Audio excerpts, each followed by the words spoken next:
We're 9 hours a week. My name is Abigail Cook. I'm Levi Seymour. I'm Susie Salter. And I'm Kellen Bramley.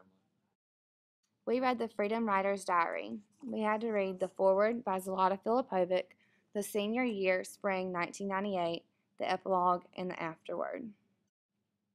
In the foreword, Zlata Filipovic introduces Mrs. Gruhl and the 150 Freedom Writers. She explains them as they had organized themselves and chose to do something different, something memorable, something powerful and humane.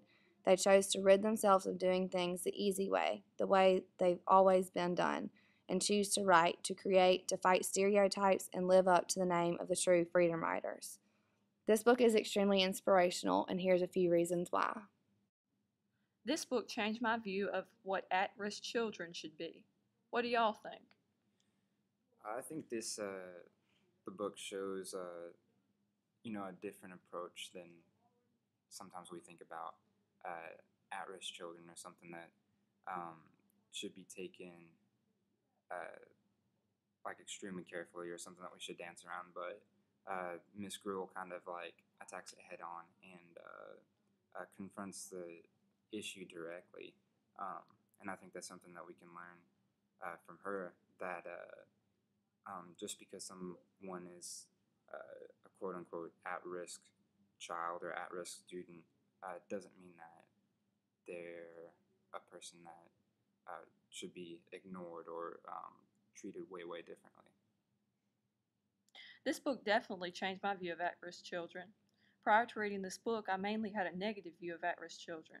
This book showed me that it's not the children's fault that they are in a bad situation. They may act badly simply because they don't know what else to do. Their parents may always act violently, so the kids learn by example. So, do you feel that the diary entries were the best way to help these kids at risk? Possibly. Miss Gruhl seems like a good guide and counselor for her students, and without her, these students would still be struggling. I think that through the help of a supportive teacher and writing through diary entries, these kids realized their at-risk status. My counselor at school wasn't helpful at all, and I think that students should have a resource because high school is tough for all kids, public and private.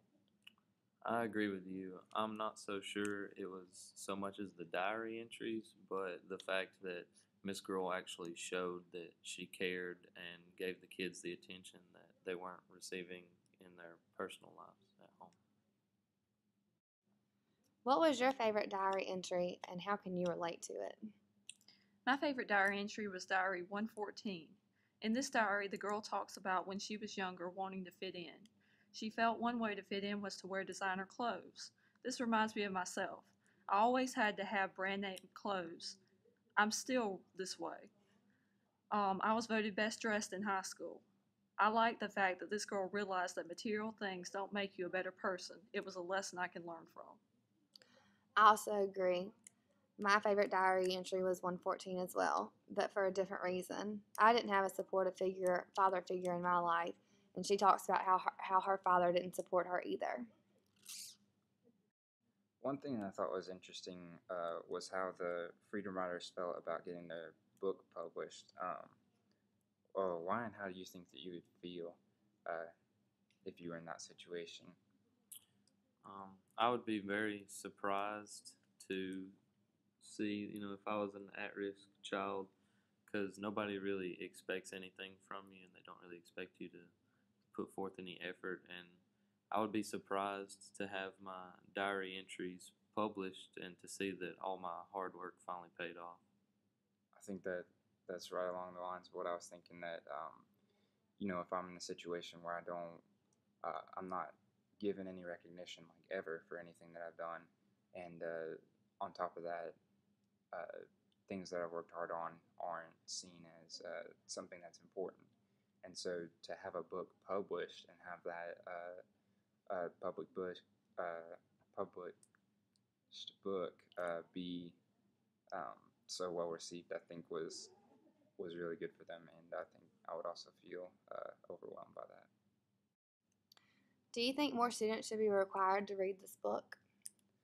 I do. I mean, I don't know exactly what the statistic is on high schoolers reading this book or it being taught in a university, but I definitely think you can learn a lot just about perseverance and then taking action when you see things that aren't going right, especially in the teaching profession.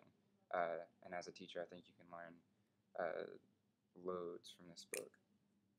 I agree. I believe that a lot of high school students can relate with these diaries. One of the diaries, number 136, said, I lived in a neighborhood where sounds of gunshots were my lullaby.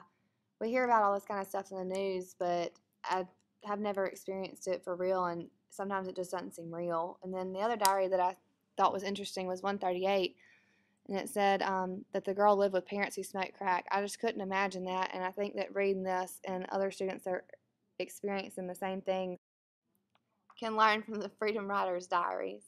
Another question I had was how important to the teaching profession are Aaron Gruel and the Freedom Riders, or like what can we learn from them? Aaron Gruel and the Freedom Riders show educators everywhere that the bad kids can learn and grow. People are products of their environment. You can't discount a person just because of the way they were raised. I would say they play a huge role to the teaching profession because I personally have had some professors that didn't know my name and probably wouldn't even recognize me as soon as I walked out of the classroom. So I think it shows that if a teacher actually cares about her students, that they can achieve anything.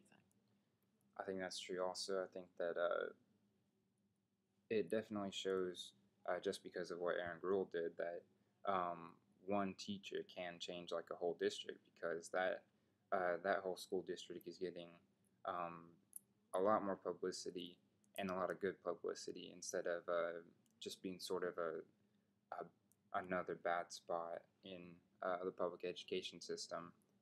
She and the Freedom Riders changed it to where it was an inspirational story and an inspiration to future teachers. The next section we read was the epilogue. In the epilogue, it shows the Freedom Riders after high school. They plan a trip to Europe to see Anne Frank's attic. They also talk about how Columbine made them want to preach peace even more. One child even died of cystic fibrosis right before the Europe trip. The next section was the afterword. It contains 10 more diary entries from the Freedom Riders about life after high school.